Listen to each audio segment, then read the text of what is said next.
Hi hello ನಮಸ್ತೆ ಎಲ್ಲರಿಗೂ S media ಚಾನಲಿನ ಮತ್ತೊಂದು ವಿಡಿಯೋಗೆ ಸ್ವಾಗತ ಸುಸ್ವಾಗತ. ಸ್ನೇಹಿತರೆ, ಎಲ್ಲರೂ ಹೇಗಿದ್ದೀರಾ? ಎಲ್ಲರೂ ಚೆನ್ನಾಗಿದ್ದೀರಾ ಅಂದ್ಕೊಂಡಿದ್ದೀನಿ. ನಾನು ಕೂಡ ತುಂಬನೇ ಚೆನ್ನಾಗಿದ್ದೀನಿ. ಎಲ್ಲರೂ ಚೆನ್ನಾಗಿದ್ದೀರಾ ಅಂದ್ಕೊಂಡು ಭಾವಿಸ್ಕೊಂಡು ಇವತ್ತಿನ ಒಂದು ವಿಡಿಯೋನ ಶುರು ಮಾಡಿಬಿಡೋಣ. ಇವತ್ತಿನ ಒಂದು ವಿಡಿಯೋದಲ್ಲಿ ವರ್ಷದ ಮೊದಲ ಚಂದ್ರಗ್ರಹಣ 2026ರಲ್ಲಿ ಸ್ನೇಹಿತರೆ ಮಾರ್ಚ್ 3ರಂದು ಸಂಭವಿಸಲಿದೆ. ಸಾಕಷ್ಟು ರಾಶಿಯವರಿಗೆ ಎದುರಾಗಲಿದೆ ಕಷ್ಟಗಳು. ಯಾವುದರ ಬಗ್ಗೆ ಮುನ್ನೆಚ್ಚರಿಕೆಗಳನ್ನು ತೆಗೆದುಕೊಳ್ಬೇಕು, ಏನೆಲ್ಲ ಅದೃಷ್ಟದ ಫಲಗಳನ್ನು ಗಳಿಸಲಿದ್ದೀರಿ ಅನ್ನೋದನ್ನ ನಾನು ತಿಳಿಸ್ಕೊಡ್ತೀನಿ. ಇದರ ಜೊತೆಗೆ ಈ 6 ರಾಶಿಯವರು ಸ್ನೇಹಿತರೆ ಏನೆಲ್ಲ ಮಾಡಬೇಕು, ಏನೆಲ್ಲ ಮಾಡಬಾರ್ದು ಅನ್ನೋದನ್ನ ತಿಳಿಸ್ಕೊಡ್ತಾ ಹೋಗ್ತೀನಿ. ಇನ್ನು ಈ ವರ್ಷದಲ್ಲಿ ಸ್ನೇಹಿತರೆ ಚಂದ್ರಗ್ರಹಣ ಹೋಳಿ ಹುಣ್ಣಿಮೆ ಇರುವ ಕಾರಣ ಒಂಥರ ಶಕ್ತಿಶಾಲಿಯಾದಂತಹ ಗ್ರಹಗಳ ಸಂಚಾರದಿಂದಲೂ ಕೂಡ ಸಾಕಷ್ಟು ಬದಲಾವಣೆಯನ್ನು ನೋಡಲಿದ್ದೀರಿ. ಇದನ್ನೆಲ್ಲ ಕಂಪ್ಲೀಟಾಗಿ ತಿಳಿಸ್ಕೊಡ್ತೀನಿ. ಎಲ್ಲೂ ಕೂಡ ವಿಡಿಯೋನ ಸ್ಕಿಪ್ ಮಾಡಬಾರ್ದು. ಅಂದರೆ ವಿಡಿಯೋನ ಕಟ್ ಮಾಡಿ ಓಡಿಸ್ಕೊಂಡೋಗಿ ನೋಡಿದ್ರೆ ಫುಲ್ ಇನ್ಫಾರ್ಮೇಷನ್ ಅರ್ಥ ಆಗಲ್ಲ. ಸೊ ಹಾಗಾಗಿ ಎಲ್ಲ ವಿಡಿಯೋದಲ್ಲೂ ತಿಳಿಸ್ತಾ ಇರ್ತೀನಿ. ಮೊದಲಿಂದ ಕೊನೆ ತನಕ ವಿಡಿಯೋನ ವಾಚ್ ಮಾಡಿ. ವಿಡಿಯೋದಲ್ಲಿ ಒಳ್ಳೆ ಮಾಹಿತಿ ಸಿಕ್ಕಿದ್ದಲ್ಲಿ ತಪ್ಪದೆ ವಿಡಿಯೋಗೊಂದು ಲೈಕ್ ಕೊಟ್ಟು, ಇನ್ನೂ ನನ್ನ ಚಾನಲ್ನ ಸಬ್ಸ್ಕ್ರೈಬ್ ಮಾಡ್ಕೊಳ್ಳೋದನ್ನೇ ನೋಡ್ತಿದ್ರೆ SPS ಮೀಡಿಯಾಗೆ ಸಬ್ಸ್ಕ್ರೈಬ್ ಆಗಿ ನಿಮ್ಮ ಅಭಿಪ್ರಾಯವನ್ನು ಕಮೆಂಟ್ ಬಾಕ್ಸಲ್ಲಿ ತಿಳಿಸಬಹುದು. ಯಾರೆಲ್ಲ ಸಬ್ಸ್ಕ್ರೈಬ್ ಮಾಡಿಕೊಂಡು ಪ್ರತಿನಿತ್ಯ ವಿಡಿಯೋ ವಾಚ್ ಮಾಡ್ತಿದ್ದೀರಾ ಅಂಥವರಿಗೆ ಥ್ಯಾಂಕ್ ಯು ಸೋ ಮಚ್ ಅಂತ ಹೇಳ್ತಾ ವಿಡಿಯೋದ ಕಡೆ ಗಮನ ಕೊಟ್ಬಿಡೋಣ.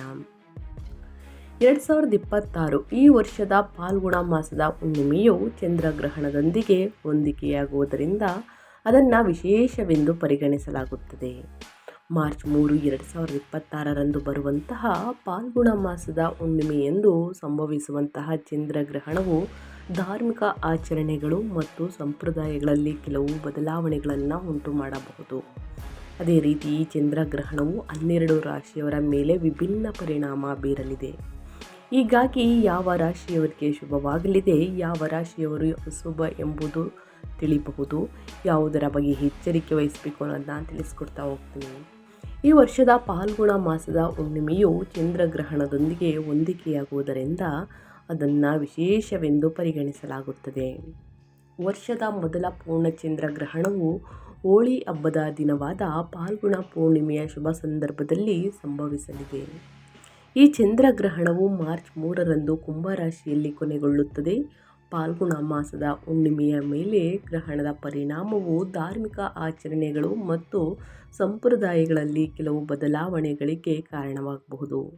ಹೋಳಿ ಹುಣ್ಣಿಮೆಯ ದಿನ ಈ ಚಂದ್ರಗ್ರಹಣದ ಪರಿಣಾಮಗಳು ಅನೇಕ ಜನರಿಗೆ ವೃತ್ತಿ ಮತ್ತು ವ್ಯವಹಾರದಲ್ಲಿ ಪ್ರಗತಿಗೆ ಕಾರಣವಾಗಬಹುದು. ಮಾನಸಿಕ ಸ್ಥಿತಿಯಲ್ಲಿ ಸ್ನೇಹಿತರೆ ಸಾಕಷ್ಟು ಬದಲಾವಣೆ ಅಂತಲೇ ಹೇಳ್ಬೋದು. ಏಕೆಂದರೆ ಅದನ್ನು ವಿಶೇಷವೆಂದು ಪರಿಗಣಿಸಲಾಗುತ್ತದೆ. ವರ್ಷದ ಮೊದಲ ಪೂರ್ಣ ಚಂದ್ರಗ್ರಹಣವು ಹೋಳಿ ಹಬ್ಬದ ದಿನವಾದ ಫಾಲ್ಗುಣ ಪೂರ್ಣಿಮೆಯ ಶುಭ ಸಂದರ್ಭದಲ್ಲಿ ಸಂಭವಿಸಲಿದೆ. ಈ ಚಂದ್ರಗ್ರಹಣವು ಮಾರ್ಚ್ 3ರಂದು ಕುಂಭರಾಶಿಯಲ್ಲಿ ಸ್ನೇಹಿತರೆ ಕೊನೆಗೊಳ್ಳುತ್ತದೆ. ಮಾನಸಿಕ ಸ್ಥಿತಿಯಲ್ಲಿ ಸಕಾರಾತ್ಮಕ ಬದಲಾವಣೆಗಳು, ವ್ಯಾಪಾರ ವ್ಯವಹಾರದಲ್ಲಿ ವೃತ್ತಿಯಲ್ಲಿ ಪ್ರಗತಿಗೆ ಕಾರಣವಾಗಬಹುದು ಮತ್ತು ಸಂತೋಷದ ಮನಸ್ಸಿನಲ್ಲಿ ಕಂಡುಬರಬಹುದು. ಇದಲ್ಲದೆ ಈ ಸಮಯದಲ್ಲಿ ಕೆಲವು ರಾಶಿಚಕ್ರ ಚಿಹ್ನೆಗಳ ಅದೃಷ್ಟವೂ ಕೂಡ ಒಳೆಯಬಹುದು. ಅವರ ಜೀವನದಲ್ಲಿ ಸಂತೋಷ, ಸಮೃದ್ಧಿ, ಸಂಪತ್ತು, ಹೆಚ್ಚಿನ ಅವಕಾಶಗಳನ್ನು ತರಬಹುದು. ಈ ಚಂದ್ರಗ್ರಹಣದ ಸಮಯದಲ್ಲಿ 12 ರಾಶಿಯವರ ಮೇಲೆ ಯಾವ ರೀತಿ ಪರಿಣಾಮ ಬೀರಲಿದೆ? ಈ 6 ರಾಶಿಯವರು ಅದೃಷ್ಟವಂತರು. ಹಾಗಿದ್ರೆ ಈ 6 ರಾಶಿಯವರು ಯಾರ್ಯಾರು ಅನ್ನೋದನ್ನ ತಿಳಿಸ್ಕೊಡ್ತಾ ಹೋಗ್ತೀನಿ. ಇವಾಗೆಲ್ಲೂ ಕೂಡ ಸ್ಕಿಪ್ ಮಾಡ್ದೇ ಕೊನೆಯ ತನಕ ವಾಚ್ ಮಾಡಿ. ವಿಡಿಯೋದಲ್ಲಿ ಒಳ್ಳೆ ಮಾಹಿತಿ ಸಿಕ್ಕಿದರೆ ದಯವಿಟ್ಟು ವಿಡಿಯೋಗೊಂದು ಲೈಕ್ ಕೊಟ್ಟು, ಈ ಅದೃಷ್ಟ ರಾಶಿ ನಿಮ್ಮ ಕುಟುಂಬದಲ್ಲಿ ನಿಮ್ಮ ಸ್ನೇಹಿತರಲ್ಲಿ ಇದ್ದರೆ ತಪ್ಪದೆ ಅವ್ರಿಗೂ ಕೂಡ ವಿಡಿಯೋವನ್ನು ಶೇರ್ ಮಾಡಿ. ಯಾಕಂದರೆ ನಿಮ್ಮ ಕಡೆಯಿಂದ ಆ ಅದೃಷ್ಟ ಭವಿಷ್ಯವನ್ನು ಅವರು ಕೂಡ ತಿಳ್ಕೊಂಡಾಗುತ್ತೆ. ಸೊ ಹಾಗಾಗಿ ಸ್ನೇಹಿತರೆ ಅವ್ರು ಕೂಡ ಶೇರ್ ಮಾಡಿ ಅಂತ ಹೇಳ್ತಾ ತಡ ಮಾಡೋದು ಬೇಡ, ವಿಡಿಯೋದ ಕಡೆ ಗಮನ ಕೊಟ್ಬಿಡೋಣ. ಮೊದಲನೇ ಆ ಅದೃಷ್ಟ ರಾಶಿ ಮೀನರಾಶಿಯವರಿಗೆ. ಮೀನರಾಶಿಯವರಿಗೆ ಈ ಗ್ರಹಣವು 6ನೇ ಮನೆಯಲ್ಲಿ ಬೀಳುತ್ತಿದೆ. ಇದು ಶತ್ರುಗಳು, ರೋಗ ಮತ್ತು ಸಂಘರ್ಷಕ್ಕೆ ಸಂಬಂಧಿಸಿದೆ. ಆದ್ದರಿಂದ ಈ ಸಮಯದಲ್ಲಿ ವಿರೋಧಿಗಳು ಸಕ್ರಿಯರಾಗಬಹುದು ಮತ್ತು ನಿಮ್ಮ ಕೆಲಸಕ್ಕೆ ಅಡ್ಡಿಪಡಿಸಲು ಪ್ರಯತ್ನಿಸಬಹುದು. ಪ್ರತಿಯೊಂದು ನಿರ್ಧಾರವನ್ನು ಎಚ್ಚರಿಕೆಯಿಂದ ತೆಗೆದುಕೊಳ್ಳಿ ಸ್ನೇಹಿತರೆ, ಮತ್ತು ಯಾರನ್ನು ಕೂಡ ಕುರುಡರಾಗಿ ನಂಬೇಡಿ. ಮೀನರಾಶಿಯವರು ತಮ್ಮ ಕೆಲಸದ ಜೀವನದಲ್ಲಿ ಅಡೆತಡೆಗಳನ್ನು ಎದುರಿಸಬಹುದು. ಈ ಸಮಯದಲ್ಲಿ ಶತ್ರುಗಳು ಸಕ್ರಿಯರಾಗಬಹುದು. ವಂಚನೆ ಅಥವಾ ವಂಚನೆಯ ಸಾಧ್ಯತೆ ಕೂಡ ಇದೆ. ನಿಮ್ಮ ಆರೋಗ್ಯದ ಬಗ್ಗೆ ಗಮನವಿರಲಿ. ಮೀನರಾಶಿಯವರಿಗೆ ಯಾವುದೇ ಅಪಾಯಕಾರಿ ಚಟುವಟಿಕೆಗಳನ್ನು ಆದಷ್ಟು ತಪ್ಪಿಸಿ ಶಿವಲಿಂಗಕ್ಕೆ ನೀರನ್ನು ಅರ್ಪಿಸುವುದು ಮತ್ತು ಶುಭ ಮಂತ್ರಗಳನ್ನು ಪಠಿಸುವುದು ಪ್ರಯೋಜನಕಾರಿ ಸ್ನೇಹಿತರೆ. ಏನು ಮಾಡಬೇಕು ಅನ್ನೋದು ಕೂಡ ತಿಳಿಸ್ಕೊಡ್ತೀನಿ, ಏನನ್ನು ಮಾಡಬಾರದು, ಜೊತೆಗೆ ಪರಿಹಾರವನ್ನು ಮಾಡೋ ಸ್ನೇಹಿತರೆ ಫಲಿತಾಗಲಿದೆ. ಏನನ್ನು ಮಾಡಬೇಕು ಅಂದರೆ ವಿಶ್ರಾಂತಿಯನ್ನು ತೆಗೆದುಕೊಳ್ಳಿ, ಧ್ಯಾನವನ್ನು ಮಾಡಿ ಮತ್ತು ಗುಣಪಡಿಸುವ ಅಭ್ಯಾಸಗಳನ್ನು ಮಾಡಿ ಮತ್ತು ಶಾಂತಿಯನ್ನು ಕಾಪಾಡಿಕೊಳ್ಳಿ. ಏನನ್ನು ಮಾಡಬಾರದು ಅಂದರೆ ಅತಿಯಾದ ಕಠಿಣ ಪರಿಶ್ರಮ ಮತ್ತು ಭಾವನಾತ್ಮಕ ಪಲಾಯನವನ್ನು ಆದಷ್ಟು ತಪ್ಪಿಸಿ. ಪರಿಹಾರ ಬಂದು ಮೃತ್ಯುಂಜಯ ಮಂತ್ರವನ್ನು ಪಠಿಸಿ ಮತ್ತು ಔಷಧ ಅಥವಾ ಆಹಾರವನ್ನು ದಾನ ಮಾಡಿ ಸ್ನೇಹಿತರೆ. ಬಡವರಿಗೆ, ನಿರ್ಗತಿಕರಿಗೆ ಒಳಿತಾಗಲಿದೆ. ದಯವಿಟ್ಟು ಮೀನರಾಶಿಯವರು ಈ ಸಣ್ಣ ಪುಟ್ಟ ಪರಿಹಾರವನ್ನು ಮಾಡುವುದರಿಂದ ಕಷ್ಟಗಳು, ಸಮಸ್ಯೆಗಳು ಏನೇ ಇದ್ದರೂ ಕೂಡ ಸಂಪೂರ್ಣವಾಗಿ ನಿವಾರಣೆಯಾಗಲಿದೆ. ಇನ್ನು ಮುಂದಿನ ರಾಶಿ ಬಂದು ಕುಂಭರಾಶಿಯವರಿಗೆ. ಕುಂಭರಾಶಿಯವರಿಗೆ ಮಾರ್ಚ್ 3ನೇ ತಾರೀಕು ಶಕ್ತಿಶಾಲಿಯಾದಂತಹ ಹೋಳಿ ಹುಣ್ಣಿಮೆಯ ಜೊತೆಗೆ ಈ ಗ್ರಹಣವು ಮದುವೆ, ಪಾಲುದಾರಿಕೆ ಮತ್ತು ನಿಕಟ ಸಂಬಂಧಗಳಲ್ಲಿ ಭಾವನಾತ್ಮಕ ಅಸಮತೋಲನವನ್ನು ತರಬಹುದು. ನಿರೀಕ್ಷೆಗಳು ಮತ್ತು ವಾಸ್ತವದ ನಡುವಿನ ವ್ಯತ್ಯಾಸವನ್ನು ಅನುಭವಿಸಬಹುದು. ಸಂಬಂಧಗಳಲ್ಲಿ ಸಂವಹನದ ಕೊರತೆಯಿಂದಾಗಿ ತಪ್ಪು ತಿಳುವಳಿಕೆ ಹೆಚ್ಚಾಗಬಹುದು. ವ್ಯಕ್ತಿತ್ವ ಮತ್ತು ಚಿಂತನೆಯಲ್ಲಿ ಪ್ರಮುಖ ಬದಲಾವಣೆಗಳು ಸಂಭವಿಸಬಹುದು. ಬುದ್ಧಿವಂತಿಕೆಯಿಂದ ಪ್ರಮುಖ ನಿರ್ಧಾರಗಳನ್ನು ತೆಗೆದುಕೊಳ್ಳಿ. ಕುಂಭರಾಶಿಯವರು ಏನು ಮಾಡಬೇಕು ಅಂದರೆ ಮನಸ್ಸಿನಲ್ಲಿ ಕ್ಷಮೆಯನ್ನು ಬೆಳೆಸಿಕೊಳ್ಳಿ ಮತ್ತು ಭಾವನಾತ್ಮಕ ತಟಸ್ಥತೆಯನ್ನು ಕಾಪಾಡಿಕೊಳ್ಳಿ ಸ್ನೇಹಿತರೆ. ಏನನ್ನು ಮಾಡಬಾರದು ಅಂದರೆ ಸಂಗಾತಿ ಅಥವಾ ಸಂಗಾತಿಯೊಂದಿಗೆ ಸಂಘರ್ಷಣೆಯನ್ನು ಘರ್ಷಣೆ ಮಾಡಬೇಡಿ ಸ್ನೇಹಿತರೆ. ಇದರಿಂದ ಮನಸ್ತಾಪಗಳು ಹೆಚ್ಚಾಗಲಿದೆ ಮತ್ತು ದೊಡ್ಡ ಸಂಬಂಧದ ನಿರ್ಧಾರಗಳನ್ನು ಮುಂದೂಡಬೇಡಿ.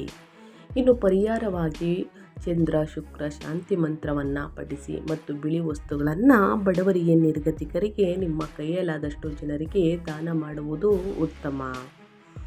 ಇನ್ನು ಮುಂದಿನ ರಾಶಿಯವರ ಬಗ್ಗೆ ಹೇಳೋದಾದರೆ ಮಕರ ರಾಶಿಯವರಿಗೆ. ಮುಂದಿನ ರಾಶಿ ಬಂದು ಮಕರ ರಾಶಿಯವರಿಗೆ. ಮಕರ ರಾಶಿಯವರು ಕೂಡ ಏನೆಲ್ಲ ಅದೃಷ್ಟದ ಫಲಗಳನ್ನು ಗಳಿಸಲಿದ್ದೀರಿ. ಫಾಲ್ಗುಣಿ ಅಮಾವಾಸ್ಯೆಯ ದಿನ ಸ್ನೇಹಿತರೆ. ಇನ್ನು ಚಂದ್ರಗ್ರಹಣ ಭಾರಿ ಒಂಥರ ಶಕ್ತಿಶಾಲಿಯಾದಂತಹ ಪ್ರಭಾವವನ್ನು ಬೀರುವಂತಹ ಗ್ರಹಣ ಅಂತಲೇ ಹೇಳ್ಬೋದು. ಹುಣ್ಣಿಮೆಯ ದಿನ ಸ್ನೇಹಿತರೆ. ಮಕರ ರಾಶಿಯವರಿಗೆ ಚಂದ್ರಗ್ರಹಣದ ಪರಿಣಾಮಗಳು ಶುಭಕರವಾಗಿರುತ್ತವೆ. ಉದ್ಯೋಗಿಗಳಿಗೆ ಹೊಸ ಉದ್ಯೋಗ, ಕೊಡುಗೆಗಳು ಅಥವಾ ಬಡ್ತಿಗಳು ಸಿಗುವ ಸಾಧ್ಯತೆ ಇದೆ. ನೀವು ದೇಶ ಅಥವಾ ವಿದೇಶಗಳಲ್ಲಿ ಪ್ರಯಾಣಿಸಬಹುದು. ಇದು ನಿಮ್ಮ ವೃತ್ತಿ ಮತ್ತು ವೈಯಕ್ತಿಕ ಅಭಿವೃದ್ಧಿಗೆ ಪ್ರಯೋಜನಕಾರಿಯಾಗಿದೆ. ಈ ಸಮಯದಲ್ಲಿ ನೀವು ದುಬಾರಿ ಅಥವಾ ಐಷಾರಾಮಿ ವಸ್ತುಗಳನ್ನು ಸಹ ಖರೀದಿಸಬಹುದು. ಹೊಸ ಆದಾಯದ ಮೂಲಗಳು ತೆರೆಯುವಿಕೆಯು ನಿಮ್ಮ ಆರ್ಥಿಕ ಪರಿಸ್ಥಿತಿಯನ್ನು ಬಲಪಡಿಸುತ್ತದೆ ಮತ್ತು ನಿಮ್ಮ ನಗದು ಅರಿವನ್ನು ಹೆಚ್ಚಿಸುತ್ತದೆ. ಇದಲ್ಲದೆ ಈ ಅವಧಿಯಲ್ಲಿ ನಿಮ್ಮ ಸಾಮಾಜಿಕ ಸ್ಥಾನಮಾನ ಮತ್ತು ಪ್ರತಿಷ್ಠೆಯು ಹೆಚ್ಚಾಗಬಹುದು. ಒಟ್ಟಾರೆಯಾಗಿ ಹೇಳಬೇಕು ಅಂದರೆ ಈ ಅವಧಿಯು ವೃತ್ತಿ, ಸಂಪತ್ತು ಮತ್ತು ಸಾಮಾಜಿಕ ಸ್ಥಾನಮಾನ ವಿಷಯದಲ್ಲಿ ಮಕರ ರಾಶಿಯವರಿಗೆ ಫಲಪ್ರದವಾಗಿರುತ್ತದೆ. ಏನನ್ನ ಮಾಡಬೇಕು ಅಂದರೆ ಬದಲಾವಣೆಯನ್ನು ಸ್ವೀಕರಿಸಿ ಮತ್ತು ನಿರ್ಬಲತೆಯಂತ ಗಮನ ಹರಿಸಿ. ಅಂದರೆ ಸ್ನೇಹಿತರೆ, ಗಾಬರಿ ಕಡೆ ನೀವು ಅತಿಯಾದ ಗಾಬರಿ, ನಿರ್ಭಯದಿಂದ ಆದಷ್ಟು ದೂರವಿರಿ ಸ್ನೇಹಿತರೆ. ಏನನ್ನ ಮಾಡಬಾರದು ಅಂದರೆ ಪ್ರತಿಯೊಂದು ಪರಿಸ್ಥಿತಿಯನ್ನು ನಿಯಂತ್ರಿಸಲು ಪ್ರಯತ್ನಿಸಬೇಡಿ ಮತ್ತು ಅಪಾಯಕಾರಿ ಆರ್ಥಿಕ ಕ್ರಮಗಳನ್ನು ತೆಗೆದುಕೊಳ್ಬೇಡಿ. ಹಣಕಾಸಿನ ವಿಚಾರದ ಬಗ್ಗೆ ಹುಣ್ಣಿಮೆ ಮತ್ತು ಸ್ನೇಹಿತರೆ ಚಂದ್ರಗ್ರಹಣದ ದಿನ ಆರ್ಥಿಕ ಕ್ರಮಗಳನ್ನು ಯಾವುದೋ ಕಾರಣಕ್ಕೂ ತೆಗೆದುಕೊಳ್ಬೇಡಿ. ಪರಿಹಾರ ಬಂದು ಕಪ್ಪು ಬಟ್ಟೆ ಅಥವಾ ಆಹಾರವನ್ನು ದಾನ ಮಾಡಿ, ಶನಿ ಮಂತ್ರವನ್ನು ಜಪಿಸಿ ಒಳಿತಾಗಲಿದೆ. ಈ ಸಣ್ಣ ಪುಟ್ಟ ಪರಿಹಾರವನ್ನು ಮಾಡುವುದರಿಂದ ನಿಮ್ಮ ಸಮಸ್ಯೆಗಳು ಕ್ರಮೇಣವಾಗಿ ಕಡಿಮೆಯಾಗಲಿದೆ ಅಂತಲೇ ಹೇಳ್ಬೋದು. ಇನ್ನು ಮುಂದಿನ ರಾಶಿಯವರ ಬಗ್ಗೆ ಹೇಳೋದಾದರೆ ಧನುರಾಶಿಯವರಿಗೆ ಫಾಲ್ಗುಣ ಮಾಸದ ಅಮಾವಾಸ್ಯೆಯ ದಿನ ಹುಣ್ಣಿಮೆಯ ದಿನ ಚಂದ್ರಗ್ರಹಣದ ದಿನ ಸ್ನೇಹಿತರೆ ಪರಿಣಾಮಗಳು ಸಾಕಷ್ಟು ನೋಡಲಿದ್ದಾರೆ. ಚಂದ್ರಗ್ರಹಣದ ಪರಿಣಾಮಗಳು ಧನುರಾಶಿಯವರಿಗೆ ಶುಭವಾಗಿರುತ್ತದೆ. ಈ ಸಮಯದಲ್ಲಿ ನೀವು ವಾಹನ ಅಥವಾ ಆಸ್ತಿಯನ್ನು ಸಂಪಾದಿಸಬಹುದು. ಇದು ನಿಮ್ಮ ಆರ್ಥಿಕ ಪರಿಸ್ಥಿತಿಯನ್ನು ಬಲಪಡಿಸುತ್ತದೆ. ಹೆಚ್ಚುವರಿಯಾಗಿ ದೈನಂದಿನ ಆದಾಯ ಹೆಚ್ಚಾಗುವ ನಿರೀಕ್ಷೆ ಇದೆ ಮತ್ತು ಹೂಡಿಕೆಗಳು ಸಹ ಉತ್ತಮ ಲಾಭವನ್ನು ನೀಡುವ ನಿರೀಕ್ಷೆ ಇದೆ. ಈ ಅವಧಿಯಲ್ಲಿ ಹೊಸ ಆದಾಯದ ಮೂಲಗಳು ತೆರೆದುಕೊಳ್ಳುತ್ತವೆ ಮತ್ತು ಹಣಕಾಸಿನ ಒಳ ಅರಿವಿಗೆ ಹೊಸ ಮಾರ್ಗಗಳು ತೆರೆದುಕೊಳ್ಳುತ್ತವೆ. ನಿಮ್ಮ ಧೈರ್ಯ ಮತ್ತು ಶೌರ್ಯ ಹೆಚ್ಚಾಗುತ್ತದೆ. ಇದು ನಿಮಗೆ ಪ್ರಮುಖ ಜೀವನದ ಗುರಿಗಳನ್ನು ಸಾಧಿಸಲು ಅನುವು ಮಾಡಿಕೊಡುತ್ತದೆ. ನಿಮ್ಮ ಕುಟುಂಬದ ಪರಿಸರ ಅಂದರೆ ಕುಟುಂಬದ ಸಂಬಂಧಗಳಲ್ಲಾಗಲಿ ಸ್ನೇಹಿತರೆ ಶಾಂತಿ ಮತ್ತು ನೆಮ್ಮದಿ ನೆಲೆಸುತ್ತದೆ ಅಂತಲೇ ಹೇಳ್ಬೋದು. ಅದು ನಿಮ್ಮ ವೈಯಕ್ತಿಕ ಜೀವನದಲ್ಲಾಗಲಿ, ನಿಮ್ಮ ಕುಟುಂಬದಲ್ಲಾಗಲಿ, ನಿಮ್ಮ ಪ್ರೇಮ ಜೀವನದಲ್ಲಾಗಲಿ ಸ್ನೇಹಿತರೆ ಶಾಂತಿ ಮತ್ತು ನೆಮ್ಮದಿ ಸಾಮರಸ್ಯ ನೆಲೆಸುತ್ತದೆ ಧನುರಾಶಿಯವರಿಗೆ. ಇದು ಮಾನಸಿಕ ಸಮತೋಲನ ಮತ್ತು ಸಂತೋಷಕ್ಕೆ ಕಾರಣವಾಗುತ್ತದೆ. ಧನುರಾಶಿಯ ಸ್ಥಳೀಯರಿಗೆ ಈ ಗ್ರಹಣವು ನಂಬಿಕೆ, ಸಿದ್ಧತೆ ಮತ್ತು ಭವಿಷ್ಯದ ದಿಕ್ಕಿನ ಬಗ್ಗೆ ಗೊಂದಲವನ್ನು ಉಂಟು ಮಾಡಬಹುದು. ಕೆಲವು ಮಾರ್ಗದರ್ಶನ ಅಥವಾ ನಿರ್ಧಾರದ ಬಗ್ಗೆ ಮನಸ್ಸು ಚಂಚಲವಾಗಬಹುದು. ಪ್ರಯಾಣ, ಶಿಕ್ಷಣ ಅಥವಾ ಕಾನೂನು ವಿಷಯಗಳಲ್ಲಿ ಭಾವನಾತ್ಮಕ ಒತ್ತಡ ಸಾಧ್ಯ. ಏನನ್ನ ಮಾಡಬೇಕು, ಏನು ಮಾಡಿದರೆ ಒಳಿತಾಗಲಿದೆ ಅಂದರೆ ಶಾಸ್ತ್ರಗಳನ್ನು ಅಧ್ಯಯನವನ್ನು ಮಾಡಿ ಮತ್ತು ಪ್ರಾರ್ಥನೆಯ ಮೂಲಕ ನಂಬಿಕೆಯನ್ನು ಬಲಪಡಿಸಿ. ಏನನ್ನ ಮಾಡಬಾರದು ಅಂದರೆ ಸೈದ್ಧಾಂತಿಕ ಚರ್ಚೆಗಳು ಮತ್ತು ಕಾನೂನು ವಿಷಯಗಳಿಂದ ದೂರವನ್ನು ಕಾಪಾಡಿಕೊಳ್ಳಿ. ಪರಿಹಾರವಾಗಿ ಗುರುಮಂತ್ರವನ್ನು ಪಠಿಸಿ. ಓಂ ಗುರು ಬ್ರಹ್ಮ ಗುರು ವಿಷ್ಣು ಗುರು ದೇವೋ ಮಹೇಶ್ವರ ಎಂಬ ಮಂತ್ರವನ್ನು ಸ್ನೇಹಿತರೆ 9 ಬಾರಿ, 5 ಬಾರಿ, 11 ಬಾರಿ ಪಠಿಸುವುದು ಉತ್ತಮ. ಈ ಸಣ್ಣ ಪುಟ್ಟ ಪರಿಹಾರಗಳನ್ನು ಧನುರಾಶಿಯವರು ಮಾಡಿ ಅಂತ ಹೇಳ್ತಾ, ಇನ್ನು ಮುಂದಿನ ರಾಶಿಯವರ ಬಗ್ಗೆ ಹೇಳೋದಾದರೆ ವೃಶ್ಚಿಕ ರಾಶಿಯವರಿಗೆ ಸ್ನೇಹಿತರೆ ಹುಣ್ಣಿಮೆಯ ದಿನ ಚಂದ್ರಗ್ರಹಣ ಇರುವುದರಿಂದ ಶಕ್ತಿಶಾಲಿಯಾದಂತಹ ಪರಿಣಾಮಗಳನ್ನು ನೋಡಬಹುದು. ವೃಶ್ಚಿಕ ರಾಶಿಯವರಿಗೆ ಈ ಚಂದ್ರಗ್ರಹಣ 2026 ವೃತ್ತಿ, ಖ್ಯಾತಿ ಮತ್ತು ಸಾರ್ವಜನಿಕ ಇಮೇಜ್ ಬಗ್ಗೆ ಮಾನಸಿಕ ಒತ್ತಡವನ್ನು ಹೆಚ್ಚಿಸಬಹುದು. ಕೆಲಸದ ಸ್ಥಳದಲ್ಲಿ ಭಾವನಾತ್ಮಕ ಅಸಮತೋಲನ ಮತ್ತು ಅಧಿಕಾರಕ್ಕೆ ಸಂಬಂಧಿಸಿದ ಸಂಘರ್ಷ ಕೂಡ ಉಂಟಾಗುವ ಸಾಧ್ಯತೆ ಇದೆ. ಆತುರದಿಂದ ಪ್ರತಿಕ್ರಿಯಿಸುವುದನ್ನು ಆದಷ್ಟು ತಪ್ಪಿಸಿ.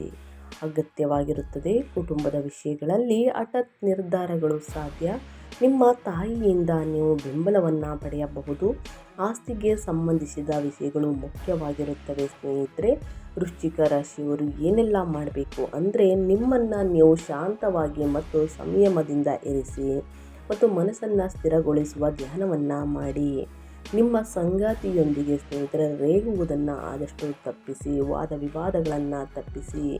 ಏನನ್ನ ಮಾಡಬಾರದು ಅಂದರೆ ಕೆಲಸದ ಸ್ಥಳದಲ್ಲಿ ಅಹಂಕಾರವನ್ನು ಸಂಘರ್ಷಣೆ ಮಾಡಬೇಡಿ. ಘರ್ಷಣೆಯಿಂದ ಸ್ನೇಹಿತರೆ ವಾದ ವಿವಾದಗಳು ಹೆಚ್ಚಾಗಲಿದೆ ಮತ್ತು ದೊಡ್ಡ ವೃತ್ತಿ ಜೀವನದ ನಿರ್ಧಾರಗಳನ್ನು ಮುಂದೂಡಬೇಡಿ ಅಂತಂದರೆ ಸ್ನೇಹಿತರೆ ಯಾವುದೇ ಒಂದು ದೊಡ್ಡ ವಿಚಾರಗಳನ್ನು ನೀವು ತೆಗೆದುಕೊಳ್ಬೇಕು ಅಂತಂದರೆ ಚರ್ಚಿಸಿ ನಿರ್ಧಾರಗಳನ್ನು ತೆಗೆದುಕೊಳ್ಳಿ.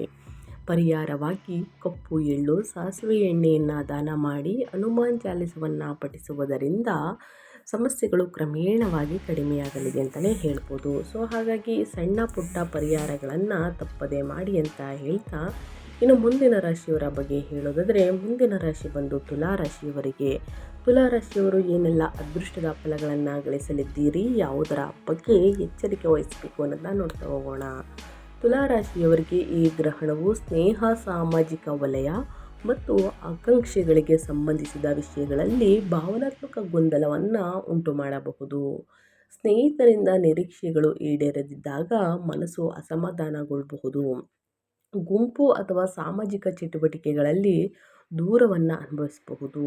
ಪ್ರೇಮ ಸಂಬಂಧಗಳಲ್ಲಿ ಗೊಂದಲ ಸೃಜನಶೀಲ ಕೆಲಸವು ಹೊಸ ದಿಕ್ಕನ್ನು ಕಂಡುಕೊಳ್ಳಬಹುದು. ಸಾಕಷ್ಟು ಸಮಸ್ಯೆಗಳು ಎದುರಾದರೂ ಬಗೆಹರಿಸುವಂತಹ ಧೈರ್ಯ ನಿಮ್ಮಲ್ಲಿರಲಿದೆ ಅಂತಲೇ ಹೇಳ್ಬೋದು. ತುಲಾರಾಶಿಯವರಿಗೆ ಏನನ್ನ ಮಾಡಬೇಕು ಅಂದರೆ ಸ್ನೇಹವನ್ನು ಶಾಂತವಾಗಿ ಮೌಲ್ಯಮಾಪನ ಮಾಡಿ, ಆಂತರಿಕ ಸಮತೋಲನದ ಮೇಲೆ ಕೇಂದ್ರೀಕರಿಸಿ. ಮನೆಯಲ್ಲಿ ಶುಭ ಕಾರ್ಯ ನಡೆಯಲಿದೆ, ಮುಂದೂಡುವುದು ಉತ್ತಮ. ಏನನ್ನ ಮಾಡಬಾರದು ಅಂದರೆ ಗುಂಪು ವಿವಾದಗಳಲ್ಲಿ ಭಾಗಿಯಾಗಬೇಡಿ ಮತ್ತು ಇತರರಿಂದ ಅತಿಯಾದ ನಿರೀಕ್ಷೆಗಳನ್ನು ಹೊಂದಿರಬೇಡಿ. ಪರಿಹಾರವಾಗಿ ಲಕ್ಷ್ಮೀ ದೇವಿಗೆ ಬಿಳಿ ಹೂಗಳನ್ನು ಅರ್ಪಿಸಿ ಮತ್ತು ಓಂ ದ್ರಾಂ ದ್ರೀಂ ದ್ರಾಂ ಸಹ ಶುಕ್ರಾಯ ನಮಃ ಎಂಬ ಶುಕ್ರ ಮಂತ್ರವನ್ನು ಜಪಿಸುವುದು ಬಹಳ ಅಂದರೆ ಬಹಳ ಅದೃಷ್ಟ. ಸೊ ಹಾಗಾಗಿ ತುಲಾರಾಶಿಯವರು ಈ ಸಣ್ಣ ಪುಟ್ಟ ಪರಿಹಾರವನ್ನು ಮಾಡಿ ಅಂತ ಹೇಳ್ತಾ, ಇನ್ನು ಮುಂದಿನ ರಾಶಿಯವರ ಬಗ್ಗೆ ಹೇಳೋದಾದರೆ ಕನ್ಯಾ ರಾಶಿಯವರಿಗೆ ಹುಣ್ಣಿಮೆಯ ದಿನ ಮತ್ತು ಚಂದ್ರಗ್ರಹಣದ ದಿನ ಸ್ನೇಹಿತರೆ ಕನ್ಯಾ ರಾಶಿಯವರಿಗೆ ಏನೆಲ್ಲ ಅದೃಷ್ಟದ ಫಲ ನೀಡಲಿದೆ ಅಂದರೆ ಮಾರ್ಚ್ 3ನೇ ತಾರೀಕು ಕನ್ಯಾ ರಾಶಿಯವರಿಗೆ ಸ್ನೇಹಿತರೆ ಈ ಚಂದ್ರಗ್ರಹಣವು 12ನೇ ಮನೆಯ ಮೇಲೆ ಪರಿಣಾಮ ಬೀರುತ್ತಿದೆ. ಇದನ್ನು ಖರ್ಚು, ನಷ್ಟ ಮತ್ತು ಏಕತೆಯ ಮನೆ ಎಂದು ಪರಿಗಣಿಸಲಾಗುತ್ತದೆ. ಆದ್ದರಿಂದ ಈ ರಾಶಿಯ ಅಡಿಯಲ್ಲಿ ಜನಿಸಿದವರು ಕೆಲವು ಸವಾಲುಗಳನ್ನು ಎದುರಿಸಬಹುದು. ಅನಿರೀಕ್ಷಿತ ನಷ್ಟಗಳು ಅಥವಾ ಅಪಘಾತಗಳನ್ನು ತಪ್ಪಿಸಲು ಜಾಗರೂಕರಾಗಿರುವುದು ಮುಖ್ಯ. ನಿಮ್ಮ ಆರೋಗ್ಯವನ್ನು ನಿರ್ಲಕ್ಷ್ಯಗೊಳಿಸುವುದನ್ನು ಆದಷ್ಟು ತಪ್ಪಿಸಿ. ನಿಯಮಿತ ತಪಾಸಣೆ ಮತ್ತು ಮುನ್ನೆಚ್ಚರಿಕೆಗಳನ್ನು ತೆಗೆದುಕೊಳ್ಳಿ. ನೀವು ಕೆಲಸದಲ್ಲಿಯೂ ಜಾಗರೂಕರಾಗಿರಬೇಕು.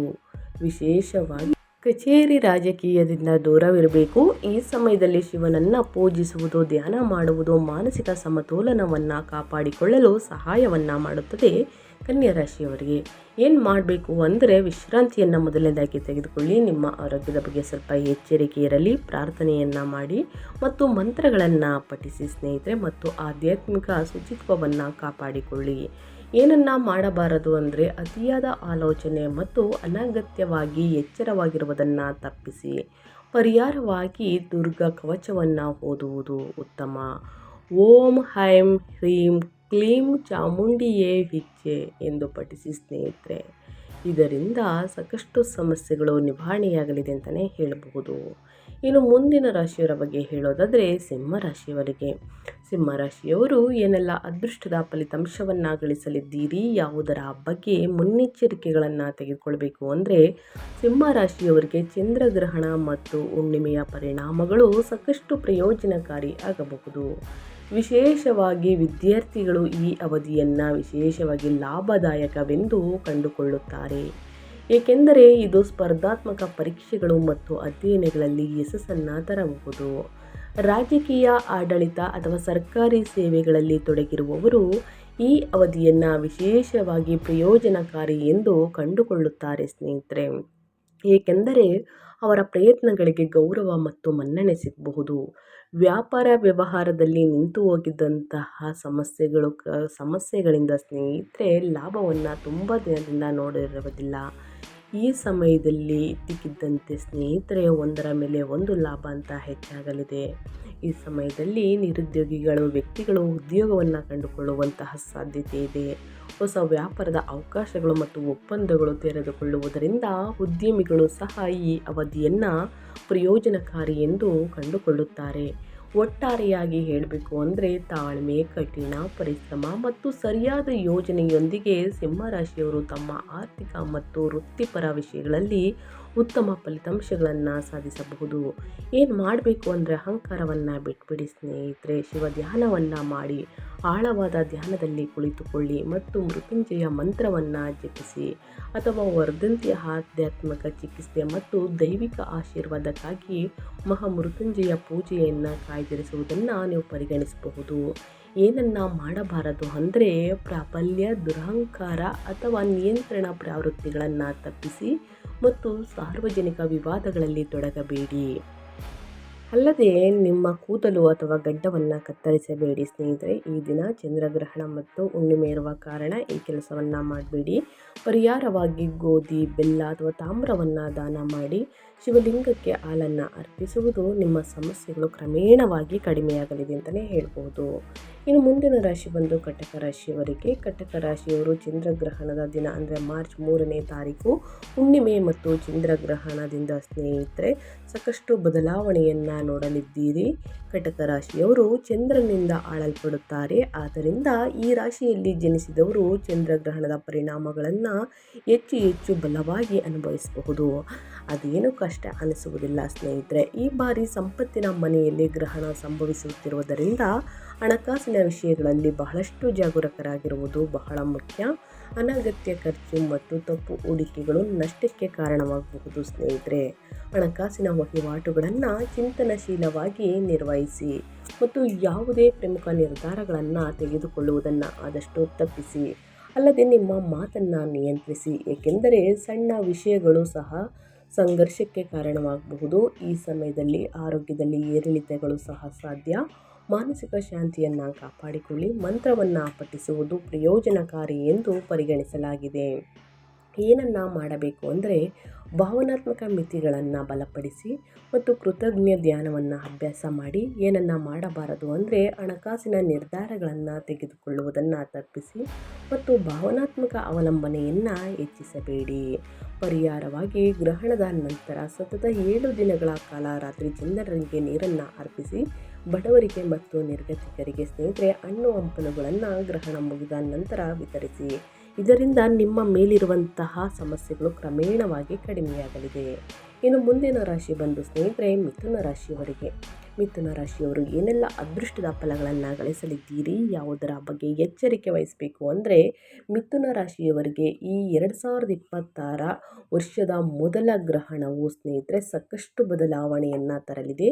ಹೋಳಿ ಹುಣ್ಣಿಮೆಯ ದಿನ ಸ್ನೇಹಿತರೆ ಗ್ರಹಣ ಸಂಭವಿಸಿರುವ ಕಾರಣ ಮಿಥುನ ರಾಶಿಯವರಿಗೆ 2026ರ ಗ್ರಹಣವು ಸಂವಹನ, ಚಿಂತನೆ ಮತ್ತು ನಿರ್ಧಾರ ತೆಗೆದುಕೊಳ್ಳುವ ಸಾಮರ್ಥ್ಯದ ಮೇಲೆ ಪರಿಣಾಮ ಬೀರಬಹುದು.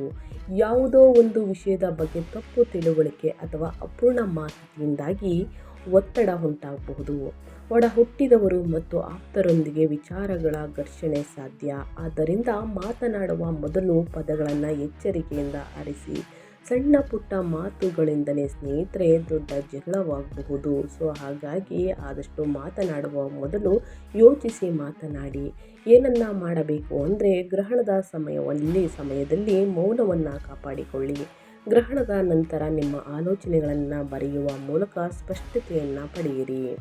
ಏನನ್ನ ಮಾಡಬಾರದು ಅಂದರೆ ವಾದಗಳು, ಗಾಸಿಪ್ ಮತ್ತು ಯಾವುದೇ ಪ್ರಮುಖ ದಾಖಲೆಗಳಿಗೆ ಸಹಿ ಮಾಡುವುದನ್ನು ತಪ್ಪಿಸಿ.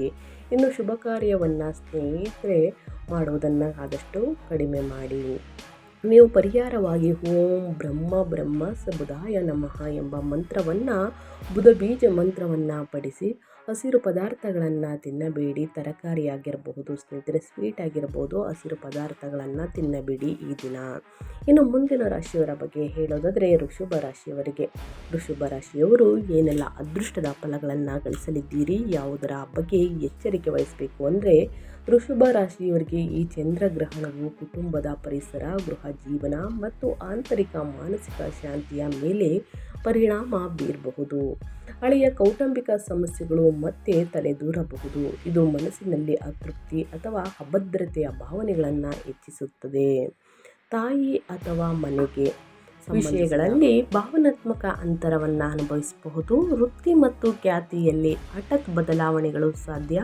ಹಿರಿಯರೊಂದಿಗೆ ಭಿನ್ನಾಭಿಪ್ರಾಯಗಳನ್ನು ಆದಷ್ಟು ತಪ್ಪಿಸಿ ಮತ್ತು ತಾಳ್ಮೆಯಿಂದ ಇರುವುದನ್ನು ಕಲಿತುಕೊಳ್ಳಿ. ಏನನ್ನ ಮಾಡಬೇಕು ಚಂದ್ರಗ್ರಹಣ ಮತ್ತು ಹುಣ್ಣಿಮೆಯ ದಿನ ಅಂದರೆ ಹೋಳಿ ಹುಣ್ಣಿಮೆಯ ದಿನ ಅಂದರೆ ಮಾನಸಿಕ ಸ್ಥಿರತೆಗಾಗಿ ಧ್ಯಾನ ಮಾಡಿ ಮತ್ತು ಮಂತ್ರವನ್ನು ಪಠಿಸಿ. ಮನೆಯಲ್ಲಿ ಶಾಂತಿಯುತ ವಾತಾವರಣವನ್ನು ಕಾಪಾಡಿಕೊಳ್ಳಿ. ಏನನ್ನ ಮಾಡಬಾರದು ಅಂದರೆ ಆಸ್ತಿ ವಿವಾದಗಳಲ್ಲಿ ಭಾಗಿಯಾಗಬೇಡಿ. ಮನೆಯಲ್ಲಿ ಕಠಿಣ ಪದಗಳನ್ನು ಬಳಸಬೇಡಿ. ಮಕ್ಕಳಿಗೆ ಹೊಡೆಯಬೇಡಿ ಸ್ನೇಹಿತರೆ. ಪರಿಹಾರವಾಗಿ ಸೋಮವಾರ ಹಾಲು ಅಥವಾ ಅನ್ನದಾನ ಮಾಡಿ. ಬಡವರಿಗೆ, ನಿರ್ಗತಿಕರಿಗೆ ಹಣ್ಣು ಹಂಪಲುಗಳನ್ನು ವಿತರಿಸಿ. ನಿಮ್ಮ ಕೈಯಲ್ಲಾದಷ್ಟು ಹಣ ಸಹಾಯವನ್ನು ಮಾಡಿ ಚಂದ್ರಗ್ರಹಣ ಮುಗಿದ ನಂತರ. ಇನ್ನು ಚಂದ್ರ ಮಂತ್ರವನ್ನು ಪಠಿಸಿ. ಓಂ ಸೋಮಾಯ ನಮಃ ಎಂಬ ಮಂತ್ರವನ್ನು 11 ಬಾರಿ ಅಥವಾ 108 ಬಾರಿ ಪಠಿಸುವುದು ಉತ್ತಮ. ಇನ್ನು ಮುಂದಿನ ರಾಶಿಯವರ ಬಗ್ಗೆ ಹೇಳೋದಾದರೆ ಮೇಷರಾಶಿಯವರಿಗೆ. ಮೇಷರಾಶಿಯವರು ಏನೆಲ್ಲ ಅದೃಷ್ಟದ ಫಲಿತಾಂಶವನ್ನು ಗಳಿಸಲಿದ್ದೀರಿ, ಯಾವುದರ ಬಗ್ಗೆ ಎಚ್ಚರಿಕೆ ವಹಿಸಬೇಕು ಅಂದರೆ ಮಾರ್ಚ್ 3ನೇ ತಾರೀಕು ಹೋಳಿ ಹುಣ್ಣಿಮೆಯ ದಿನ ಚಂದ್ರಗ್ರಹಣ ಸಂಭವಿಸಿರುವ ಕಾರಣ ಸಾಕಷ್ಟು ಪರಿಣಾಮಕಾರಿ ಅಂತಲೇ ಹೇಳ್ಬೋದು. ಚಂದ್ರಗ್ರಹಣದ ಪರಿಣಾಮವು ಮೇಷರಾಶಿಯವರಿಗೆ ಮೇಲೆ ಭಾವನಾತ್ಮಕ ಏರಿಳಿತಗಳು ಹೆಚ್ಚಾಗಬಹುದು. ಪ್ರೇಮ ಜೀವನ, ಮಕ್ಕಳು, ಸೃಜನಶೀಲತೆ ಮತ್ತು ಗೌರವಕ್ಕೆ ಸಂಬಂಧಿಸಿದ ವಿಷಯಗಳಲ್ಲಿ ಭಾವನಾತ್ಮಕ ಅಶಾಂತಿಯನ್ನು ಉಂಟು ಮಾಡಬಹುದು. ಆತುರದ ನಿರ್ಧಾರಗಳನ್ನು ತಪ್ಪಿಸಿ. ಸ್ನೇಹಿತರು ಮತ್ತು ನೆಟ್ವರ್ಕಿಂಗ್ನೊಂದಿಗೆ ವ್ಯವಹರಿಸುವಾಗ ಜಾಗರೂಕರಾಗಿರಿ. ಅಹಂಕಾರಕ್ಕೆ ಸಂಬಂಧಿಸಿದ ಸಮಸ್ಯೆಗಳು ಉದ್ಭವಿಸಬಹುದು. ಇದು ನಿಮ್ಮ ಸಂಬಂಧಗಳಲ್ಲಿ ಸಂಘರ್ಷವನ್ನು ಉಂಟು ಮಾಡಬಹುದು. ಆತುರದಿಂದ ತೆಗೆದುಕೊಂಡ ನಿರ್ಧಾರ ನಂತರ ವಿಷಾದಕ್ಕೆ ಕಾರಣವಾಗಬಹುದು. ಆದ್ದರಿಂದ ಭಾವನೆಗಳ ಮೇಲೆ ನಿಯಂತ್ರಣವನ್ನು ಕಾಯ್ದುಕೊಳ್ಳುವುದು ಅಗತ್ಯವಿರುತ್ತದೆ. ವ್ಯಾಪಾರ ವ್ಯವಹಾರದಲ್ಲಿ ಲಾಭವಿರಲಿದೆ. ಅನಗತ್ಯ ಖರ್ಚುಗಳಿಂದ ಆದಷ್ಟು ಮೇಷರಾಶಿಯವರು ದೂರವಿರಬೇಕಾಗುತ್ತದೆ. ಏನನ್ನ ಮಾಡಬೇಕು ಅಂದರೆ ಈ ಸಮಯದಲ್ಲಿ ಗಾಯತ್ರಿ ಮಂತ್ರ ಅಥವಾ ಓಂ ನಮಃ ಶಿವಾಯ ಮಂತ್ರವನ್ನು ಜಪಿಸಬೇಕು. ಭಾವನಾತ್ಮಕವಾಗಿ ನಿಮ್ಮನ್ನು ದೂರವಿಟ್ಕೊಂಡು ಬರವಣಿಗೆ, ಪ್ರಾರ್ಥನೆ ಮತ್ತು ಆಧ್ಯಾತ್ಮಿಕ ಅಭ್ಯಾಸದ ಮೂಲಕ ಆಂತರಿಕ ಶುದ್ಧೀಕರಣದತ್ತ ಗಮನ ಹರಿಸಿ ಒಳಿತಾಗಲಿದೆ. ಇನ್ನು ಏನನ್ನ ಮಾಡಬಾರದು ಅಂದರೆ ಆತುರದ ನಿರ್ಧಾರಗಳನ್ನು ತೆಗೆದುಕೊಳ್ಳಬೇಡಿ ಮತ್ತು ಪ್ರೇಮ ಸಂಬಂಧಗಳಲ್ಲಿ ಘರ್ಷಣೆಗಳನ್ನು ತಪ್ಪಿಸಿ. ಗ್ರಹಣದ ಸಮಯದಲ್ಲಿ ಆಹಾರವನ್ನು ಸೇವಿಸಬೇಡಿ, ಹಣ್ಣು ಹಂಪಲುಗಳನ್ನು ಕತ್ತರಿಸಬೇಡಿ. ಪರಿಹಾರವಾಗಿ ಗ್ರಹಣದ ನಂತರ ಶುಕ್ರವಾರ ಲಕ್ಷ್ಮೀ ದೇವಿಗೆ ಸಿಹಿ ತಿಂಡಿಗಳನ್ನು ಅರ್ಪಿಸಿ ಸ್ನೇಹಿತರೆ, ಒಳಿತಾಗಲಿದೆ. ಇನ್ನು ಗ್ರಹಣ ಮುಗಿದ ನಂತರ ಅರಿಶಿಣವನ್ನು ಹಾಕಿ 1 ಕಾಳು ಕಲ್ಲುಪ್ಪನ್ನು ಹಾಕಿ ಮುಖ ಮತ್ತು ತಲೆಗೆ ಆ ನೀರನ್ನು ಹಾಕಬೇಡಿ. ನೀವು ಸ್ನಾನ ಮಾಡುವ ಟಬ್ಬಿನಲ್ಲಿ ಸ್ನೇಹಿತರೆ ಇದನ್ನು ಬೆರೆಸಿ ಸ್ನಾನವನ್ನು ಮಾಡುವುದರಿಂದ ದುಷ್ಪರಿಣಾಮಗಳೆಲ್ಲವೂ ಕೂಡ ಕಡಿಮೆಯಾಗಲಿದೆ, ಹೋಗಲಾಡಿಸಲಾಗುತ್ತದೆ. ಇನ್ನು ಸಕಾರಾತ್ಮಕವಾಗಿ ಸ್ನೇಹಿತರೆ ಮನೆಯಲ್ಲಿ ನೆಮ್ಮದಿಯಿಂದ ಸಂತೋಷವಾಗಿ ಸಾಮರಸ್ಯದಿಂದ ಇರುವುದಕ್ಕೆ ಒಂದು ಕಾರಣವಾಗಲಿದೆ. ಸೊ ಹಾಗಾಗಿ ಈ ಒಂದು ಪರಿಹಾರವನ್ನು ಮಾಡಿ ಅಂತ ಹೇಳ್ತಾ 12 ರಾಶಿ ಚಕ್ರದ ಜನರು ಪ್ರತಿಯೊಬ್ಬರು ಕೂಡ ಮಾಡ್ಬೋದು. ತಪ್ಪದೆ ಈ ಸಣ್ಣ ಪುಟ್ಟ ಪರಿಹಾರವನ್ನು ಮಾಡಿ. ಇನ್ನು ಇದರ ಜೊತೆಗೆ ಗ್ರಹಣ ಮುಗಿದ ನಂತರ 1 ಹಿಡಿ ಕಲ್ಲುಪ್ಪನ್ನು ತೆಗೆದುಕೊಂಡು ನಿಮ್ಮ ಮನೆ ಮಂದಿಗೆಲ್ಲ ಸ್ನೇಹಿತರೆ 9 ಬಾರಿ ಎಡಗೈಯಲ್ಲಿ ನೀಯಾಳಿಸಿದ ನಂತರ ಅಂದರೆ ಹಿಡಿ ತೆಗೆದ ನಂತರ ಅದನ್ನು ಎಕ್ಕದ ಗಿಡದ ಬಳಿ ಸ್ನೇಹಿತರೆ ಹಾಕುವುದು ಉತ್ತಮ. ಇದರ ಜೊತೆ ಒಣಮೆಣಸಿನಕಾಯಿ ಕೂಡ ಹಾಕ್ಬೋದು. ಬಿಳಿ ಸಾಸಿವೆಯನ್ನು ಕೂಡ ತೆಗೆದುಕೊಂಡು ಹುಣ್ಣಿಮೆಯ ದಿನ ಈ ಪರಿಹಾರವನ್ನು ಮಾಡುವುದರಿಂದ ನಿಮ್ಮ ಮನೆಗೆ ಇರುವಂತಹ ಕೆಟ್ಟ ದೃಷ್ಟಿ, ನಿಮ್ಮ ಮೇಲಿರುವಂತಹ ಕೆಟ್ಟ ದೃಷ್ಟಿ, ಮನೆಯಲ್ಲಿರುವಂತಹ ನೆಗೆಟಿವ್ಸ್ ಎಲ್ಲ ಹೊರಹಾಕಲಾಗುತ್ತದೆ. ಈ ಪರಿಹಾರವನ್ನು ತಪ್ಪದೇ ಮಾಡಿ ಅಂತ ಹೇಳ್ತಾ ನನ್ನ ವಿಡಿಯೋನ ಎಂಡ್ ಮಾಡ್ತಾ ಇದ್ದೀನಿ. ಇವತ್ತಿನ ಒಂದು ವಿಡಿಯೋದಲ್ಲಿ ಸಂಪೂರ್ಣ ಮಾಹಿತಿ ಸಿಕ್ಕಿದ್ದಲ್ಲಿ, ಈ ವಿಡಿಯೋ ಯೂಸ್ಫುಲ್ ಅನಿಸಿದ್ದಲ್ಲಿ ದಯವಿಟ್ಟು ವಿಡಿಯೋಗೆ ಲೈಕ್ ಮಾಡಿಲ್ಲ ಅಂದರೆ ಲೈಕ್ ಮಾಡಿ. ಇನ್ನು ನನ್ನ ಚಾನಲ್ನ ಸಬ್ಸ್ಕ್ರೈಬ್ ಮಾಡ್ಕೊಳ್ಳೋದನ್ನೇ ನೋಡ್ತಿದ್ರೆ SPS ಮೀಡಿಯಾಗೆ ಸಬ್ಸ್ಕ್ರೈಬ್ ಆಗಿ ನಿಮ್ಮ ಅಭಿಪ್ರಾಯಗಳನ್ನು ಕಮೆಂಟ್ ಬಾಕ್ಸಲ್ಲಿ ತಿಳಿಸಿ. ಓಂ ನಮಃ ಶಿವಾಯ ಅಂತ ಕಮೆಂಟ್ ಮಾಡಿ. ಶಿವನ ಅನುಗ್ರಹದಿಂದ ನಿಮ್ಮ ಜೀವನದಲ್ಲಿ ಇದ್ದ ಕಷ್ಟಗಳು, ಸಮಸ್ಯೆಗಳು, ಅಡೆತಡೆಗಳು, ಪ್ರಾಬ್ಲಮ್ಗಳು ಎಲ್ಲವೂ ಕೂಡ ಸಂಪೂರ್ಣವಾಗಿ ನಿವಾರಣೆಯಾಗಲಿ ಅಂತ ಕೇಳ್ಕೊತಾ ವಿಡಿಯೋನ ಎಂಡ್ ಮಾಡಿ ಮತ್ತೊಂದು ವಿಡಿಯೋದಲ್ಲಿ ಸಿಗ್ತೀನಿ. Thank you for watching.